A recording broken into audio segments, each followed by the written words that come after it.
Hey guys, Calm Minority here again.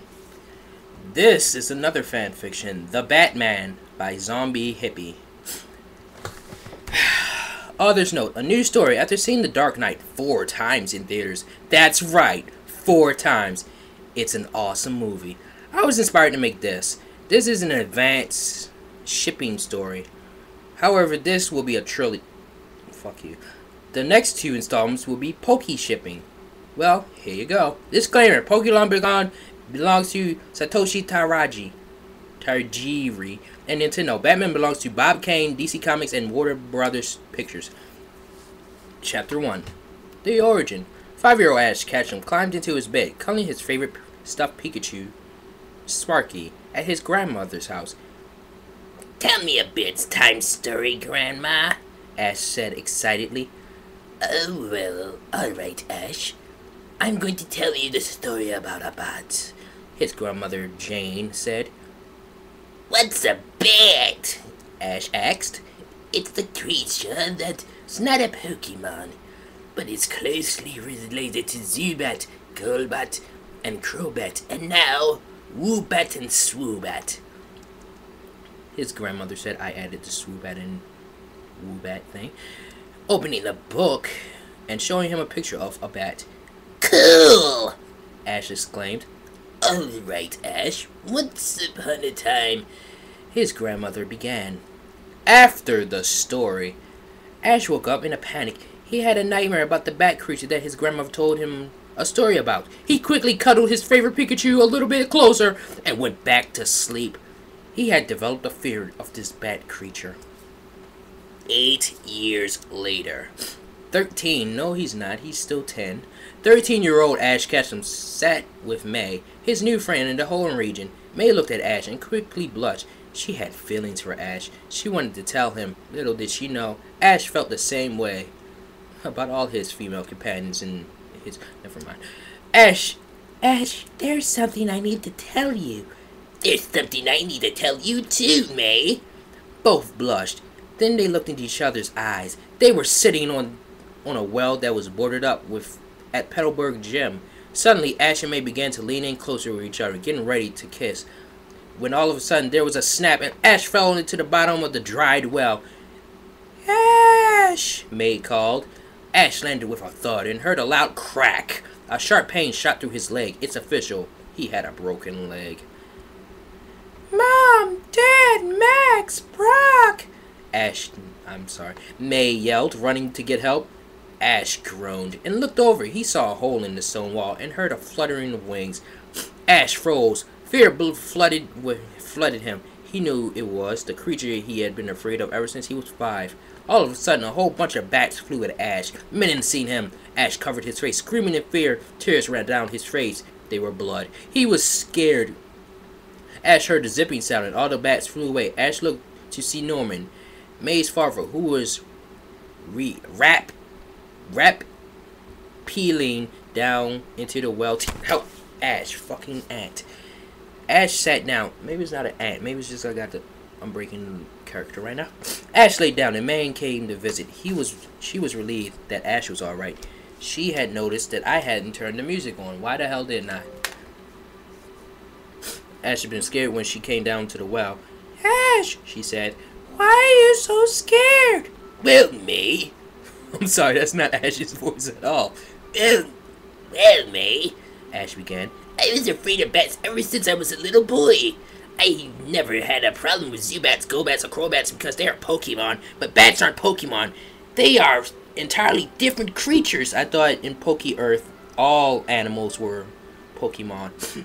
Whatever. You know why they attacked you, right? Ash looked to see Norman. They're afraid of you, Norman explained. All creatures, Pokemon or not, feel fear, even the scary ones. He looked at his daughter and her new friend, whom he knew of his daughter's feelings for the young Pokemon trainer, and Norman approved. Ash was a lot like he was when he was a teenager. I'll leave you two alone now, Norman said. Ash and May were left alone in the hospital room. May blushed deeply. Ash, when you fell down a well, I was scared. I heard a crack. I ain't afraid you've broken your leg. I thought you were going to die. Hi. Ash reached down and squeezed May's butt. Oh shit. May went on. There's something I need to tell you. I'm in love with you, Ash Ketchum, she said. I'm in love with you too, May. May looked down and beamed. Ash and May leaned closer to each other, just like before, and their lips met.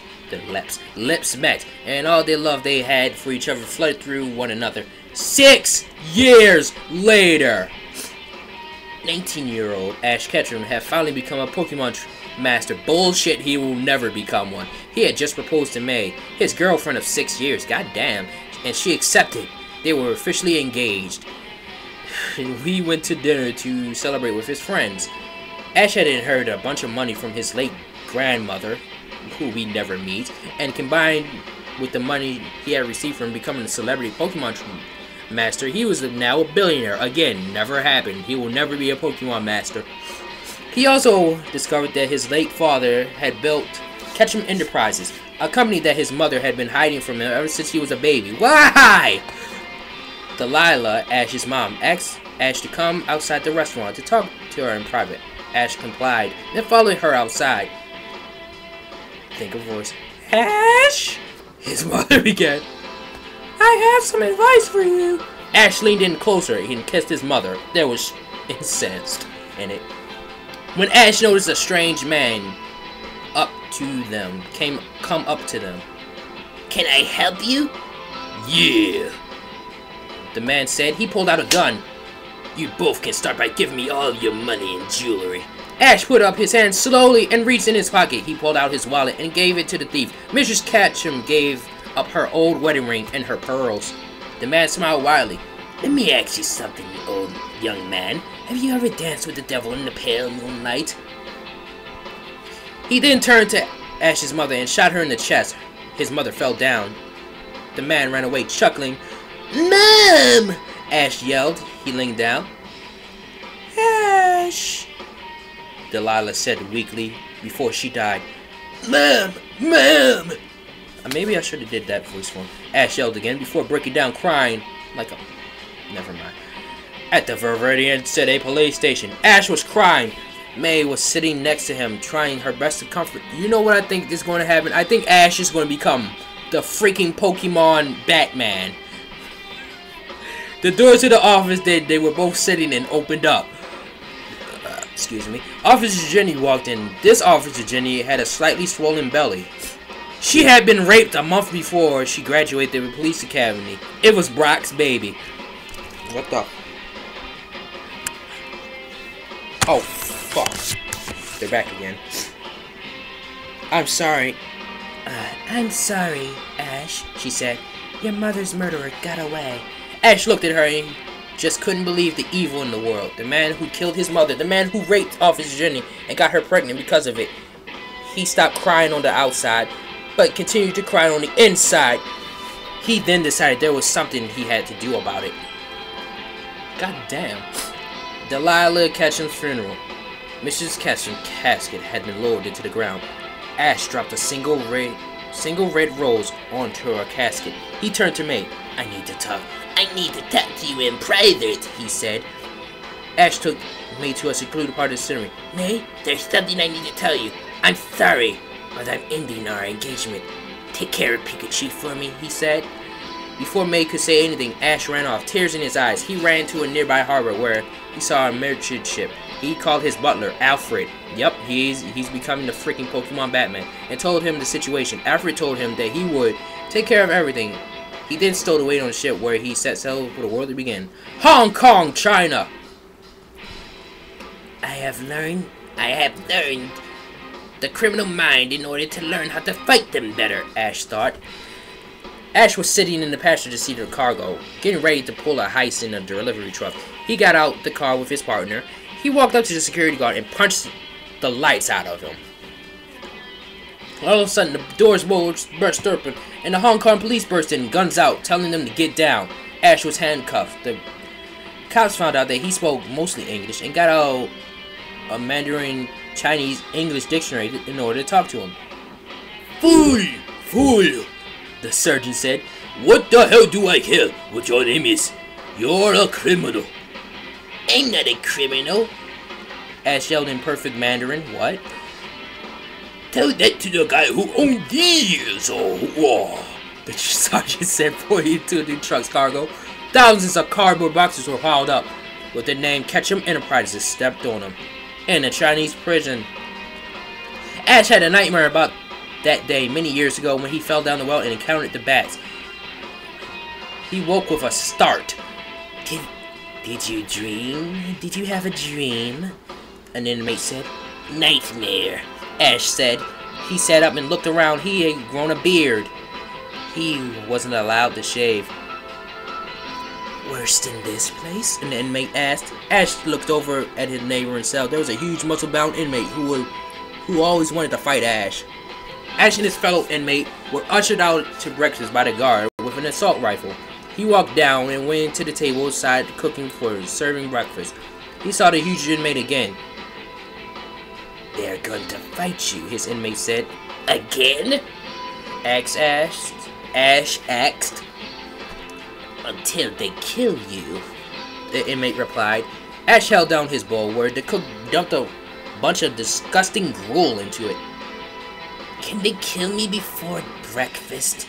Ash asked in disgust. He turned to the muscle-bound inmate who knocked out Ash's bowl out of his hand.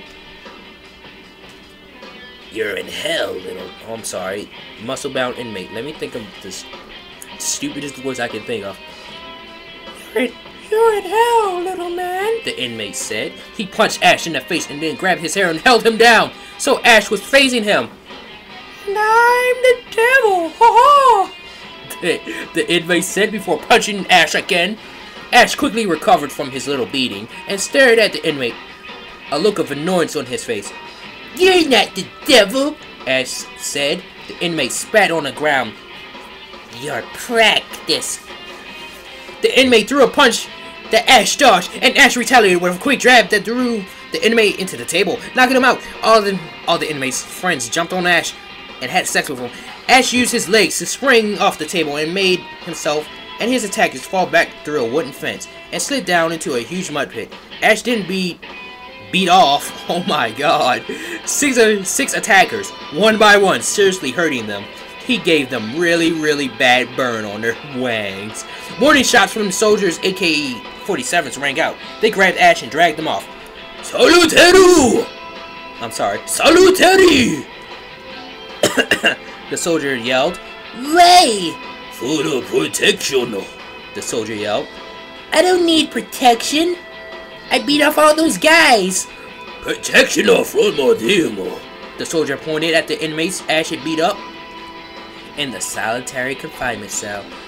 Ash was in the cell alone, bored out of his mind. He looked at the window. There was no glass, but there were bars, so he couldn't escape. All of a sudden, a pair of legs appeared. A slip of paper fell down the window. Ash took the paper and unfolded it. You will be released from prison tomorrow. Come to the Himalayas and pick a rare blue flower from the bottom of the northern slope. Carry it to the top of the mountain, the home of Ra's al Ghul and the League of Shadows. Sincerely, Henry Ducard, second in command of the League of Shadows. End of chapter 1. Oh, there's no. Yeah, I stole some part from Batman Begin. Fuck you. But go ahead and sue me. Oh shit. I added the fuck you part, but apparently that was necessary. Read and review. You douchebags.